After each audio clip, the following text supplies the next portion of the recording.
Assalamualaikum warahmatullahi wabarakatuh. Bismillah, alhamdulillah, wassalatu wassalamu ala rasulillah alladzi la nabiyya ba'dah, amma ba'du.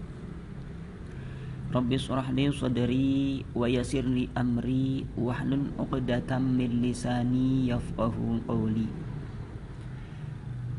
Yang saya hormati Bapak Dr. Ahmad Jauhar Fuad MPD, yang saya hormati Bapak Dr. Haji Muhammad Badrus MPDI, dan yang saya hormati Bapak Ahmad Badi SHI MPDI.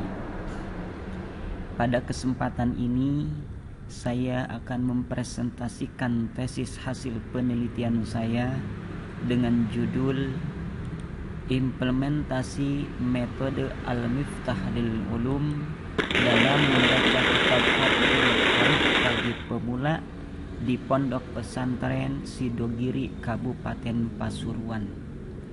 Ini adalah judul tesis saya. Selanjutnya, next.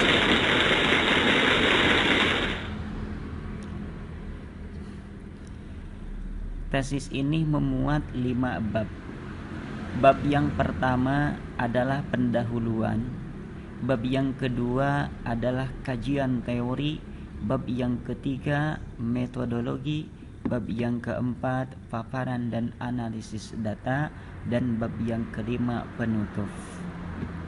Saya klik bab yang pertama. Di dalam bab pertama ini memuat 6 sub dari A sampai F. Yang pertama adalah konteks penelitian.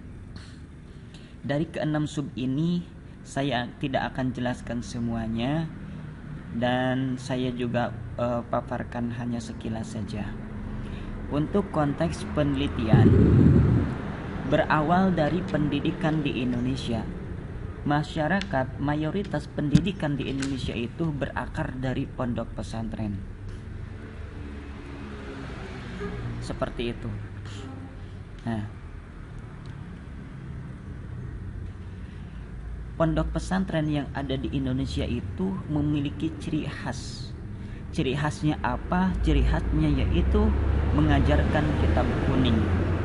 Antara pesantren dan kitab kuning seolah-olah suatu kesatuan yang tidak bisa dipisahkan, bagaikan dua sisi mata uang. Antara sisi yang satu dengan sisi yang lainnya itu tidak bisa dipisahkan. Nah, masalah kitab kuning itu erat kaitannya pula dengan yang namanya nahwu shorof. Karena mempelajari kitab kuning pasti mempelajari nahwu shorof. Kitab kuning tidak akan terbuka, kitab kuning tidak akan bisa terrealisasikan secara mendalam jika tidak mampu mempelajari, jika tidak mampu ilmu nahwu dan sorofnya. Permasalahannya yang menjadi problemnya, termasuk fakta yang saya alami semenjak SD saya pondok pesantren, mulai dari waktu itu di Jonggol, di Bogor, kemudian saya beralih, kemudian saya mencoba belajar di Bandung waktu itu, kemudian pindah ke Tasikmalaya. Setelah dari Tasikmalaya pindah ke sini ke Pondok Pesantren Nirboyo. Nah, semenjak keluar SD sampai sekarang saya tidak menemukan metode percepatan, tidak menemukan metode yang sekiranya tidak menemukan metode baru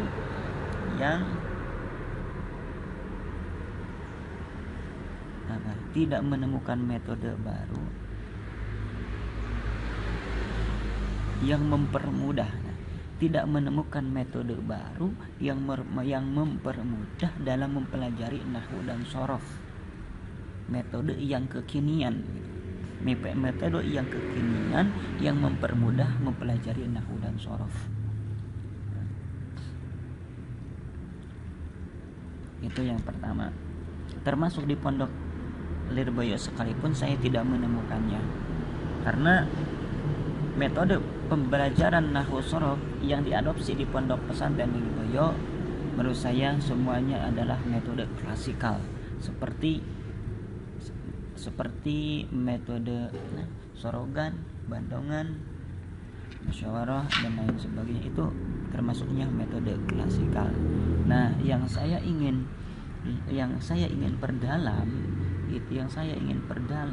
yaitu metode kekinian yang mempermudah dalam mempelajari nahwu dan sorof itu. Itu yang pertama. Yang kedua, saya perhatikan semenjak saya mondok dan saya alami ini dari keluar SD sampai sekarang, emang mempelajari nahwu sorof itu membutuhkan pemikiran yang ekstra. Tidak sedikit teman-teman saya yang tidak mampu dalam mempelajari nahwu sorof yang akhirnya lari ke pondok pesantren yang notabene-nya itu fikih atau tasawuf. Kenapa? Karena aura dari mempelajari nahwu dan sorof tersebut itu panas, sedangkan fikih, tauhid dan tasawuf itu auranya sejuk, dingin.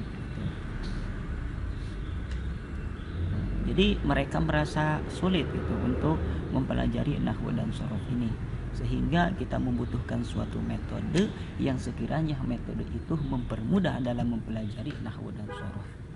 Nah, dari dua problem tersebut, saya bermaksud untuk memperdalam suatu metode yang saya anggap metode ini adalah metode kekinian yang mempermudah mempelajari nahwu dan sorof. Sebenarnya banyak metode kekinian ini yang mempelajari nahwu dan sorof ini banyak. Di antaranya ada metode amsilati, tamyiz, kemudian nubdatul bayan, kemudian al-islah, termasuk ini yaitu metode al-miftah lil ulum. Nah, saya memilih ini karena saya rasa ini lebih karena saya rasa menurut saya ini lebih pas, dan dari dulu saya penasaran dengan metode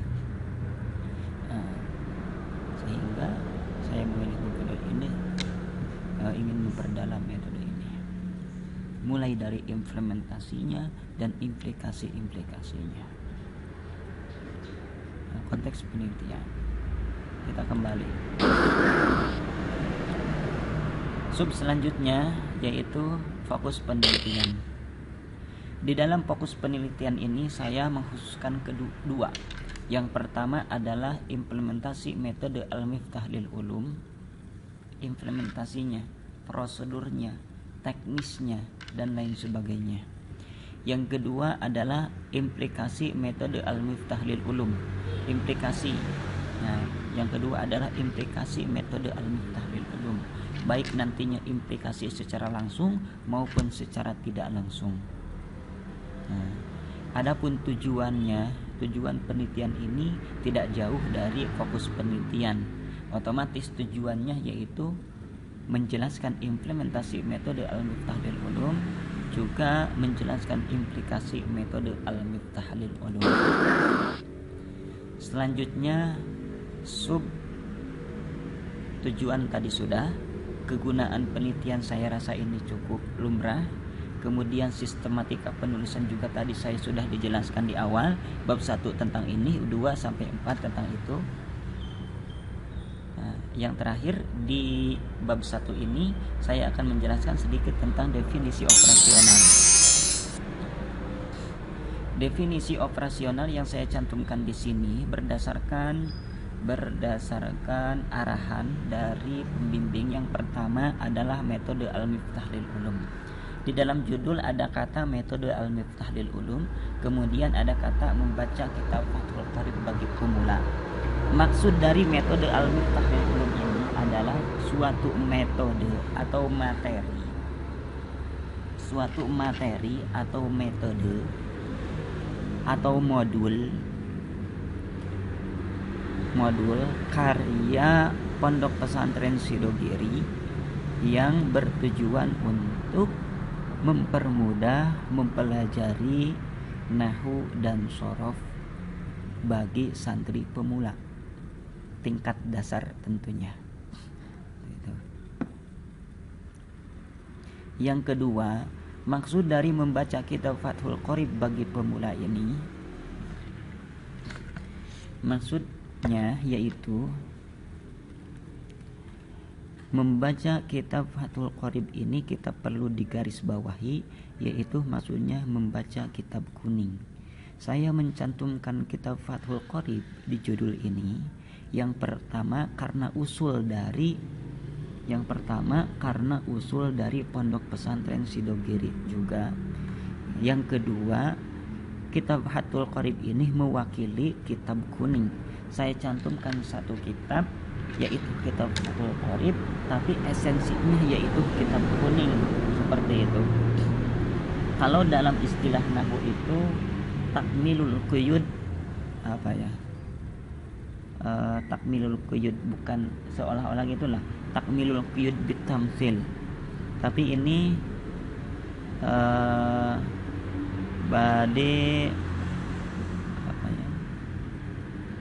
kalau istilah Jauhar Maknun atau Uqdul Juman ini adalah istilahnya badi takfi, ya, badi takfi. Takfi itu cukup, maksudnya mengalap cukup dengan satu,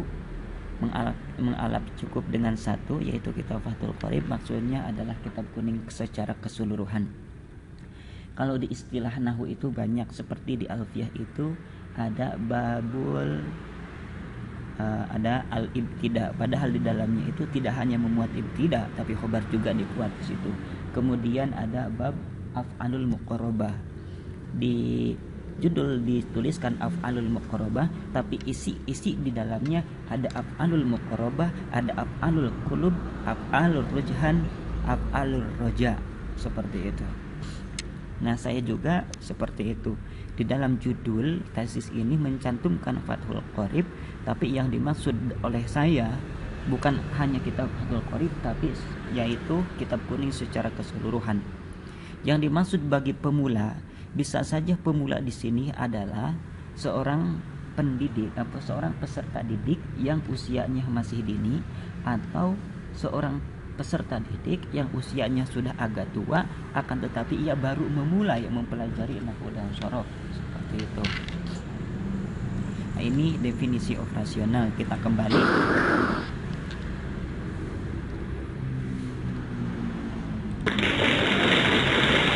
Bab 1. Kemudian di dalam bab 2 yaitu tentang kajian pustaka. Saya klik bab 2. Kajian pustaka yang saya sajikan di tesis ini meliputi 3 poin. Yang pertama, membaca kitab. Yang kedua, membaca kitab kuning. Dan yang ketiga, implikasi metode Al-Miftah lil Ulum. Yang pertama adalah membaca kitab. Saya klik. Maksud membaca kitab di sini yaitu kegiatan di mana pembaca mengartikan, memahami, mengasosiasikan, dan menginformasikan hasil dari kegiatan membaca kitab tersebut. Jadi hanya sebatas membaca, kemudian diartikan, kemudian dipahami, kemudian diasosiasikan. Kalau di pondok pesantren ini merupakan suatu kegiatan yang sudah lumrah, yang biasa, apalagi para aktivis LBM itu sudah terbiasa dengan hal-hal seperti ini, dengan membaca. Nah, difokuskan lagi yang dimaksud membaca kitabnya di sini, yaitu difokuskan lagi, spesifikasikan lagi, yaitu membaca kitab kuning. Kalau membaca kitab kuning, yaitu merupakan suatu keterampilan berbahasa dengan tujuan mencari, mendapatkan informasi dari sebuah kitab klasik atau tradisional atau gundul atau kitab kuning kita katakan, yang berisi tentang ilmu pengetahuan, Yang dimaksud ilmu pengetahuan di sini bisa ilmu pengetahuan agama ataupun ilmu pengetahuan umum. Karena tidak semua kitab kuning itu merujuk kepada pengetahuan agama, akan tetapi kitab yang merujuk kepada pengetahuan umum pun banyak sekali jumlahnya. Sekilas seperti itu. Kemudian yang ketiga adalah masalah implikasi metode Al-Miftah lil Ulum. Implikasi saya perhatikan di dalam kamus populer. Arti implikasi tersebut yaitu suatu keterlibatan. Ini secara etimologi. Secara etimologi atau secara bahasa, implikasi yaitu keterlibatan atau keadaan terlibat. Sedangkan implikasi yang dimaksud saya dalam penelitian ini yaitu keterlibatan antara metode Al-Miftah lil Ulum dengan berbagai hal yang didasari oleh metode tersebut, baik secara langsung maupun secara tidak langsung. Yang dimaksud secara langsung yaitu yang dimaksud saya secara langsung dalam penelitian ini yaitu ketika peserta didik masih dalam proses pembelajaran, baik di kelas maupun di luar kelas, yang penting dalam satu koridor pondok pesantren itu, satu majelis ilmu itu. Yang dimaksud saya tidak langsung yaitu implikasi ketika peserta didik sudah tidak di situ, dalam arti sudah menjadi alumni dari pondok pesantren itu. Nah, keterlibatan ini bisa dalam segi metode, materi, peserta didik, guru sebagai pendidik yang mempunyai hubungan dengan santri dalam proses pembelajaran, maupun lembaga yang menerapkan metode Al-Miftah lil Ulum sebagai bahan ajar. Ini bahan ajarnya, metode Al-Miftah lil Ulum. Secara sekilas implikasinya seperti itu. Kemudian saya kembali ke poin bab 2. Bab yang ketiga yaitu metodologi. Di dalam bab yang ketiga ini cukup banyak, ada 8 poin, ada 8 sub. Yang pertama adalah pendekatan dan jenis penelitian. Saya singkat saja. Untuk pendekatan saya klaim pendekatannya yaitu pendekatan metode kualitatif. Adapun jenis penelitiannya saya memilih deskriptif, ini studi kasus. Penelitiannya adalah menggunakan studi kasus. Saya langsung terjun ke sana.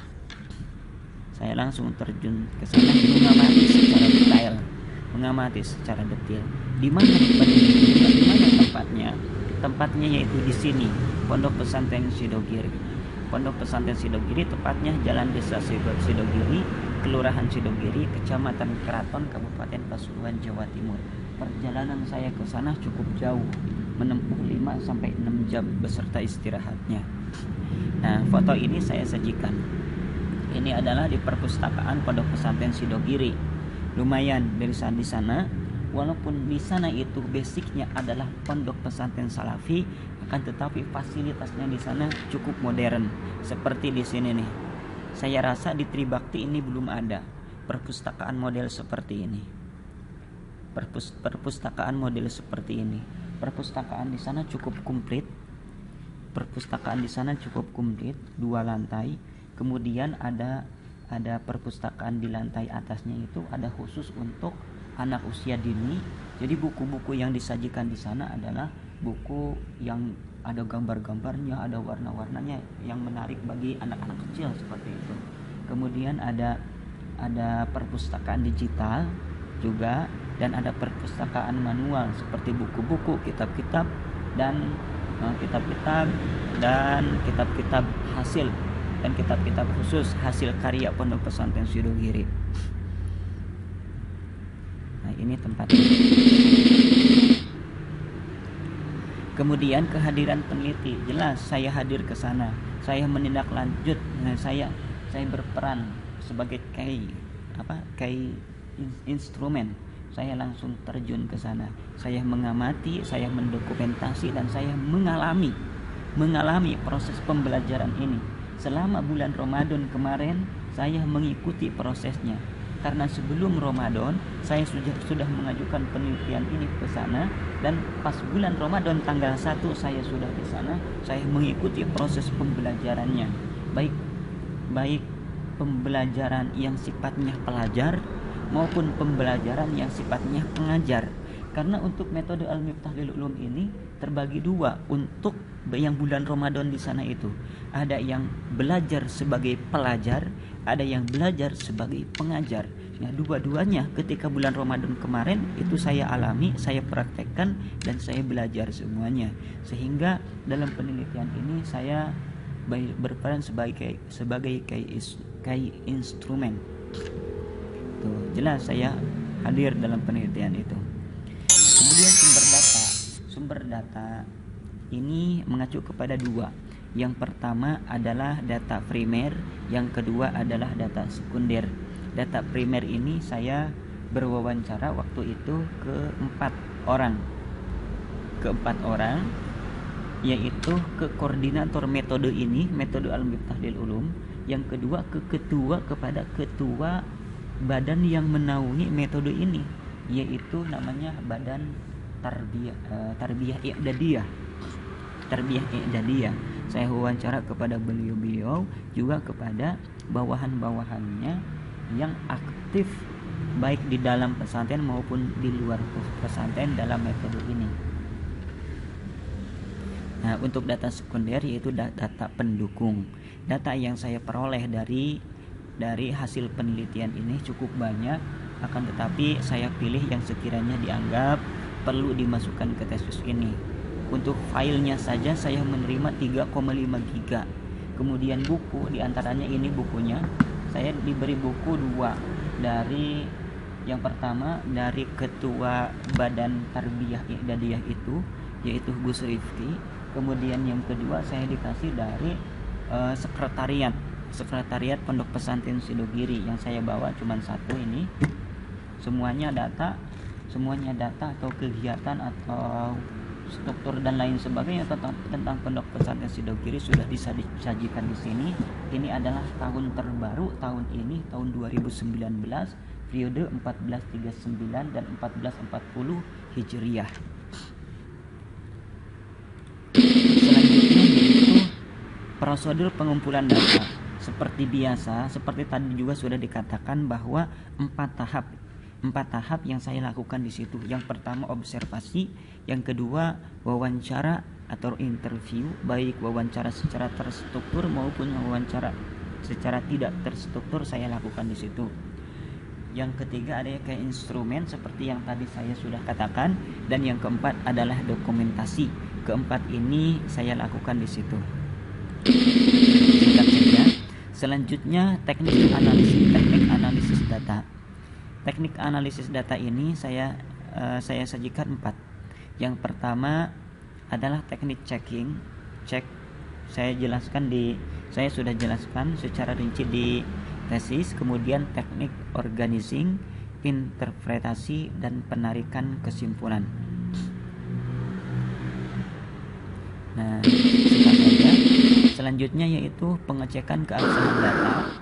Untuk pengecekan keabsahan data 3 poin. Yang pertama kepercayaan. Kepercayaan ini meliputi 4: ketekunan pengamatan, triangulasi, pemeriksaan sejawat, member check. Kemudian poin yang kedua yaitu kebergantungan, dan poin yang ketiga adalah kepastian. Saya secara singkat saja. Kemudian yang terakhir adalah tahap penelitian. Untuk penelitian dari awal sampai akhir, yang pertama tahap pra lapangan. Tindakan saya pertama yaitu menghubungi lewat email. Sampai sekarang balasan emailnya ada. Kalau nggak salah, saya menghubungi itu adalah 7 atau 8 bulan ke belakang. Baru beberapa bulan ke belakang, kalau nggak salah 3 bulan ke belakang, saya dapat ACC. 3 atau 4 bulan ke belakang baru saya dapat ACC, dapat surat rekomendasi dari Pondok Pesantren Sidogiri. Untuk pelaksanaannya saya laksanakan ini bulan Ramadan. Bulan Ramadan yaitu bulan Mei, dari tanggal 1 sampai akhir pelatihan. Kemudian saya datang lagi ke sana. Saya 2 kali datang lagi ke sana bulan Juli tanggal 9 waktu itu. Nah, kemudian tahap analisis data. Nah, setelah data didapati, saya analisis semuanya, saya pilah apa yang perlu dimasukkan ke tesis, apa yang enggak. Dari 3,5 giga itu kan banyak sekali, kalau dimasukkan semuanya berapa halaman tesis saya nanti. Kemudian tahap analisis data. Jadi dalam menganalisisnya pun secara bertahap, tidak langsung secara sekaligus, karena membutuhkan waktu juga di sini. Nah, inilah di bab ketiga, yaitu tentang metodologi. Selanjutnya yang merupakan isi dari tesis ini. Di dalam bab keempat ini ada 3 sub. Yang pertama adalah tentang setting penelitian atau gambaran umum lokasi penelitian. Di sini saya settingnya.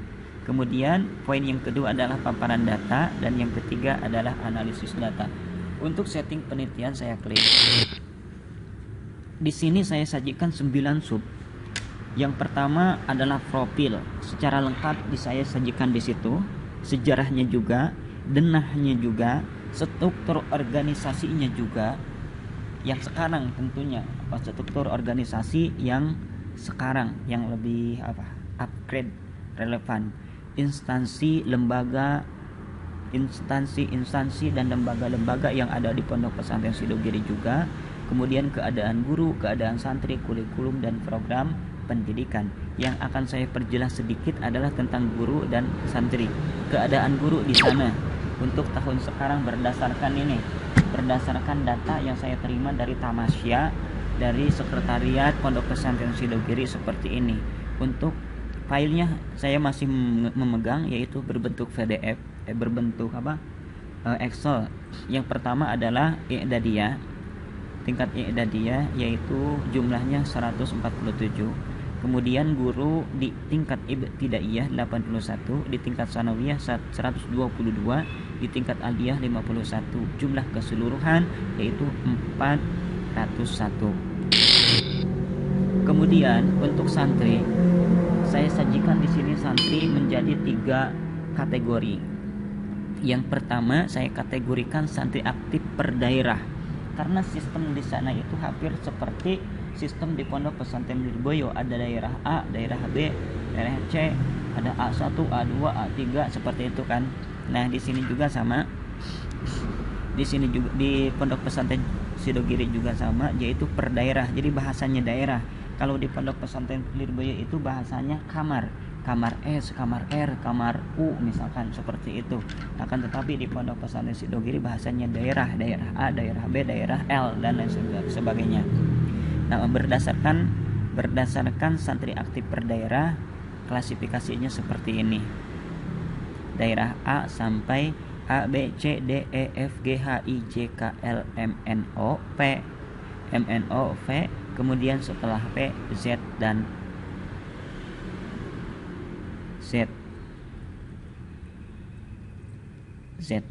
ya, Z dan L seperti ini. Kemudian selanjutnya adalah santri aktif berdasarkan jenjang pendidikan, berjenjang pendidikan. Nah, seperti ini. Ada tingkat sanawiyah, aliyah, i'dadiyah, ibtidaiyah, guru.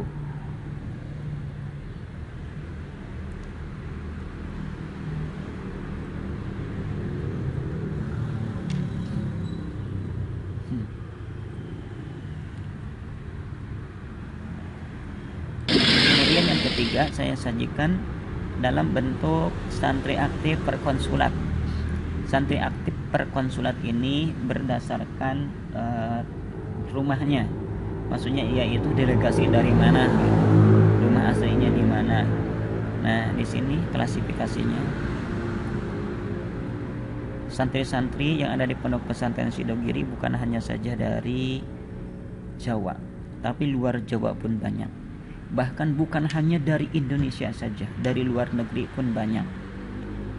Saya secara ininya ini untuk luar negeri ini yang kuning ada 73. Untuk mereka santri yang dari luar negeri itu rata-rata dari negara-negara tetangga seperti Malaysia, Brunei, kemudian Australia, Singapura. Nah itu rata-rata dari situ.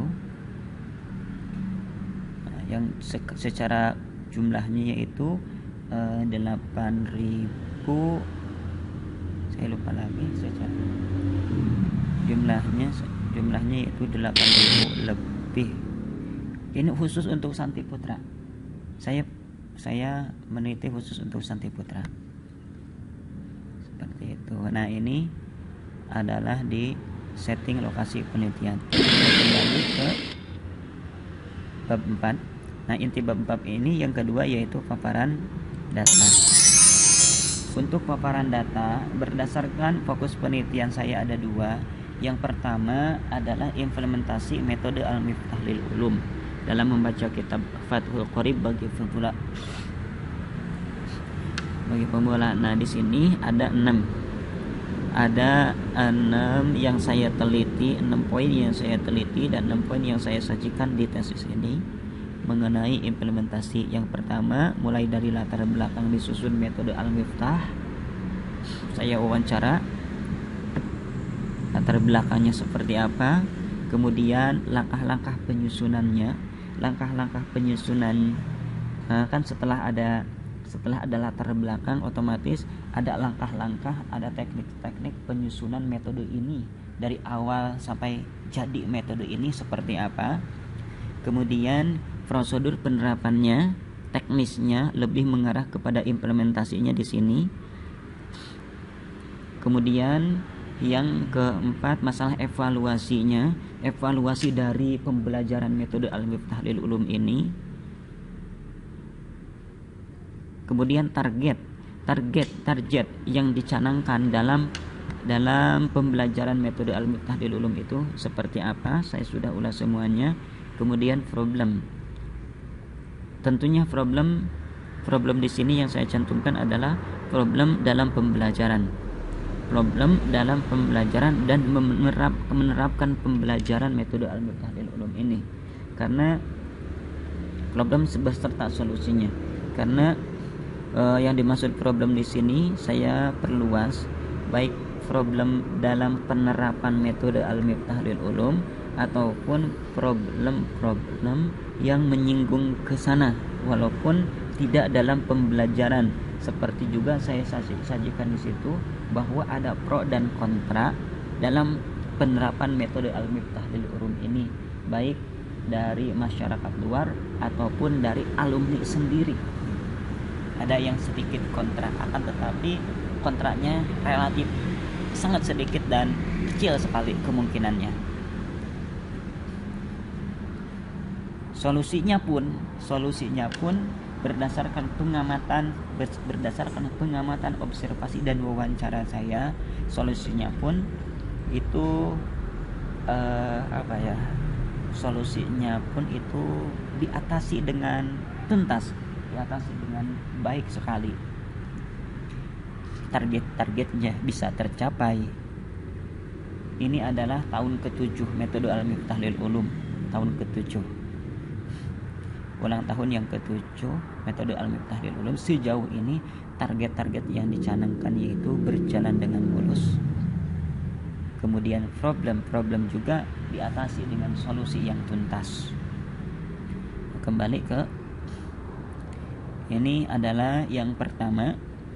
Kemudian fokus masalah yang keduanya yaitu tentang implikasi metode al-miftah lil ulum dalam membaca kitab Fathul Qorib bagi pemula. Dalam implikasi ini saya sajikan 8 poin. Yang pertama, implikasi yang pertama yaitu suasana belajar yang dinamis.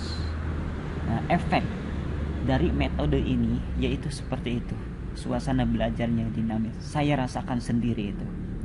Kemudian lembaga yang mulai redup menjadi lebih dinamis, ini saya tidak rasakan. Akan tetapi hasil penelitian saya, hasil wawancara saya kepada koordinator metode Al-Miftah lil Ulum, hasil wawancara saya kepada ketua Badan Tarbiyah I'dadiyah metode Al-Miftah lil Ulum itu seperti itu.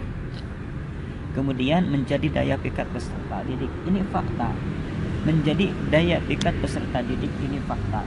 Pondok pesantren Sidogiri sebelum ada metode ini, rata-rata jumlah santri yang masuk pada periode baru itu paling mentok 1000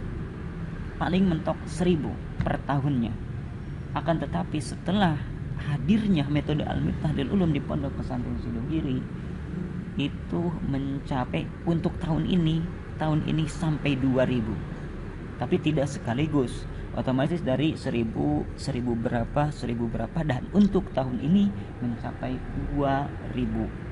Emang di kalangan luar itu dulu itu katanya, hasil wawancara saya dulu itu yang mondok ke pesantren Sidogiri itu rata-rata adalah adalah santri-santri yang orang tuanya mempunyai hubungan emosional dengan pondok pesantren Sidogiri, baik dari alumni ataupun dari pihak keluarga gitu, dari pihak keluarga. Akan tetapi untuk saat ini dengan hadirnya metode Al-Miftah lil Ulum ini menjadi market, menjadi nilai jual bagi pondok pesantren Sidogiri. Ini mereka yang memondokkan santri ke pondok pesantren Sidogiri itu tidak kenal dengan pondok pesantren Sidogirinya, akan tetapi mereka berawal kenal dari metodenya itu. Nah, seperti itu jawaban dari narasumber waktu itu. Selanjutnya, tumbuhnya gairah membaca kitab. Nah, tumbuh emang berdasarkan wawancara saya, suasana di pondok pesantren Sidogiri seperti itu.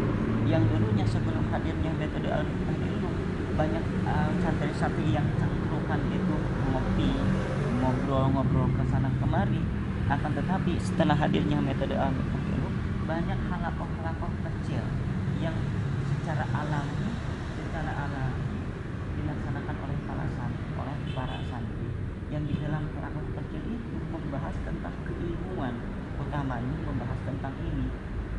Mereka sambil cangkrukan itu bisa sambil nyanyi gitu, karena di dalam metode Al-Miftah lil Ulum ini banyak nyanyian yang sekiranya didesain dengan game-game edukasi. Selanjutnya, belajar nahwu yang tingkatnya lebih tinggi menjadi mudah. Jelas, ini adalah tingkat dasar. Jika diteruskan, maka sudah mempunyai modal untuk melanjutkan kepada tingkat yang lebih tinggi. Selanjutnya, belajar fan selain nahwu menjadi lebih mudah karena ada basic nahwu. Nah, sehingga belajar fan yang lain itu lebih mudah. Saya katakan tadi di konteks penelitian bahwa dalam mempelajari kitab ini itu kan harus didasari oleh nahwu dan shoroh terlebih dahulu. Nah, seperti di sini. Kemudian prestasi baca kitab meningkat, ini fakta. Baik yang dialami oleh pondok pesantren Sidogiri ataupun para alumni yang telah menerapkan tentang metode ini, faktanya seperti itu.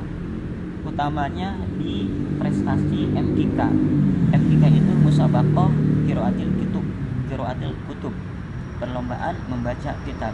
Utamanya para pondok pesantren yang telah menerapkan ini, kemudian pondok pesantren Sidogiri pun ketika ada perlombaan itu mengirimkan dari alumni yang telah mempelajari metode Al-Miftah lil Ulum. Nah, rata-rata mereka dapat atau berhasil dalam mendapatkan prestasi. Kemudian memberi energi rasa percaya diri. Nah, ini dialami ketika para santri sudah terjun ke masyarakat. Ketika santri sudah terjun ke masyarakat, karena sudah memiliki modal, sudah memiliki modal dan rasa percaya dirinya itu timbul di situ. Faktanya, ketika bulan Ramadan kan pada pesantren Sidogiri itu libur. Nah, ketika libur itu banyak santri yang sudah lulus metode Al-Miftah lil Ulum ini izin tidak belajar di pondok, karena walaupun libur untuk santri-santri pondok pesantren Sidogiri itu dianjurkan belajar di pondok.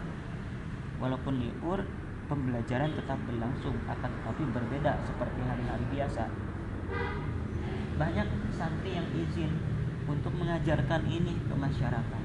Oh, berarti di situ sudah ada kepedean, sudah ada kepercayaan diri dari para santri untuk mengajarkan ini ketika mereka sudah kembali ke masyarakat.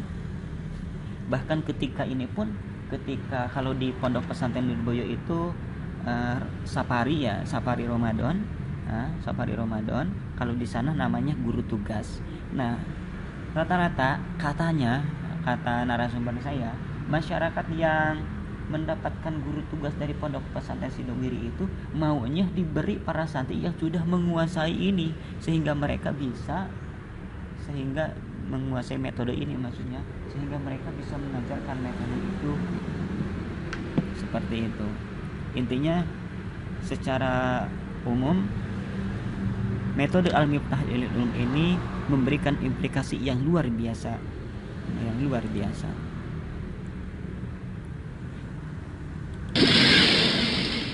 Nah, itu paparan data. Saya rasa untuk analisis data juga sama, poinnya seperti tadi, yaitu yang pertama adalah implementasi, yang kedua adalah implikasi. Namun saya di sini berbeda cara menyajikannya. Kalau di paparan data saya sajikan dengan dokumentasi wawancara dan observasi. Akan tetapi dan juga menggunakan bahasa langsung di situ, kutipan-kutipan langsung. Akan tetapi di analisis data ini saya lebih cenderung ke secara singkat saja dan ditambah dengan teori-teori yang sekiranya berhubungan dengan metode Al-Miftah Lil Ulum ini, baik dalam implikasi maupun dalam implementasinya. Nah, seperti itu. Ini intisari dari bab 4 meliputi 3 sub ini. Kemudian bab yang terakhir yaitu bab 5. Di dalam bab 5 ini saya sajikan 2 poin. Yang pertama, bab 5 ya. Saya tulis bab 5. Di dalam bab 5 ini saya sajikan 2 poin. Yang pertama adalah kesimpulan dan yang kedua adalah saran. Untuk kesimpulan, otomatis karena fokus masalahnya 2, jadi kesimpulannya 2. Saya sajikan saja, tulis di sini kesimpulannya. Implementasi metode Al-Miftah Lil Ulum di Pondok Pesantren Sidogiri Kabupaten Pasuruan itu relatif baik. Hal ini dikarenakan prosedur penerapan metode Al-Miftah Lil Ulum di sana didesain dengan manajemen yang terstruktur. Selain itu, hasil evaluasi pembelajaran metode Al-Miftah Lil Ulum dengan pembelajaran membaca kitab dengan metode Al-Miftah Lil Ulum di Pesantren Sidogiri Kabupaten Pasuruan relatif meningkat dari tahun ke tahun.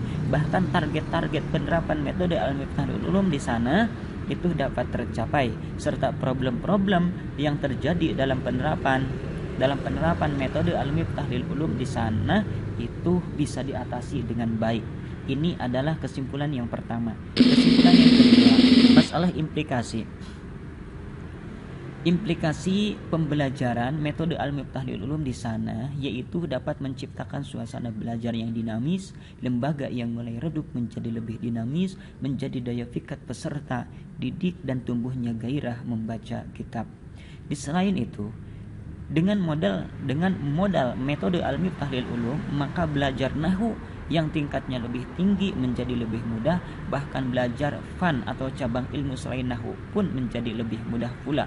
Selain itu juga, di antara implikasi metode Al-Miftah Lil Ulum di sana, Pondok Pesantren Sidogiri juga meningkatkan prestasi dalam bidang membaca kitab dan memberi energi rasa percaya diri ketika sudah terjun ke masyarakat.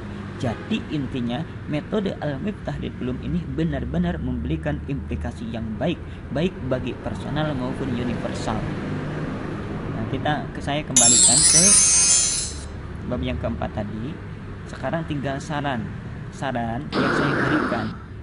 yang saya berikan untuk lembaga Pondok Pesantren Sidogiri demi terciptanya metode Al-Miftah Lil Ulum yang lebih relevan, yang lebih baik. Saya sajikan 3.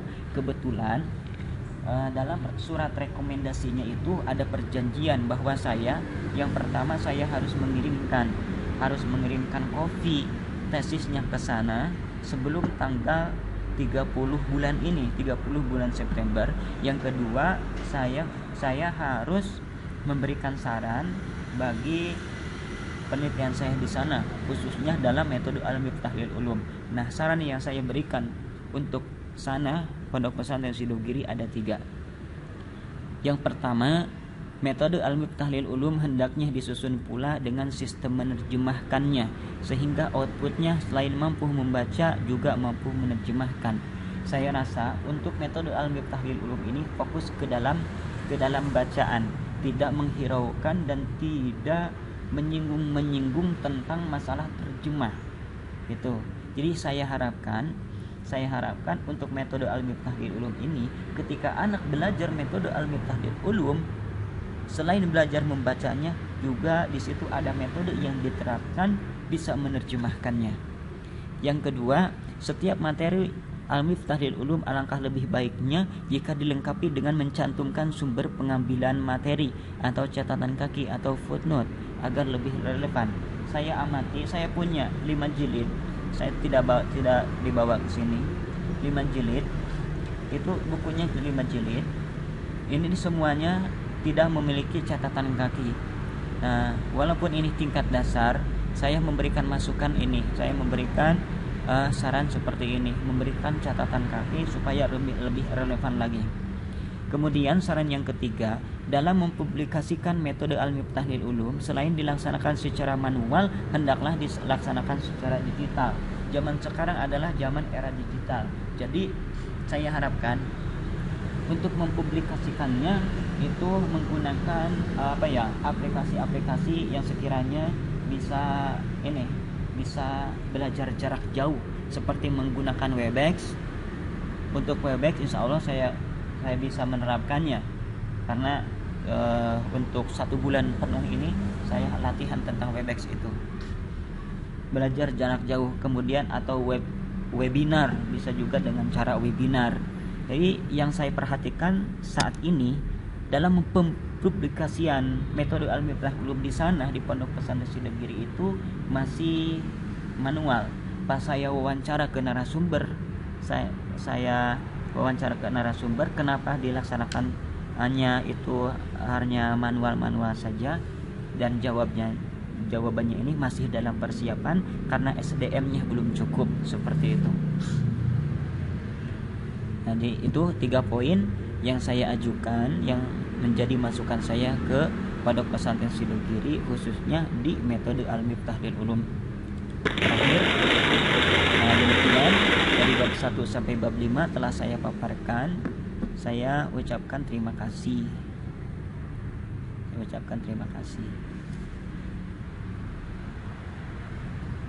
Wassalamualaikum warahmatullahi wabarakatuh.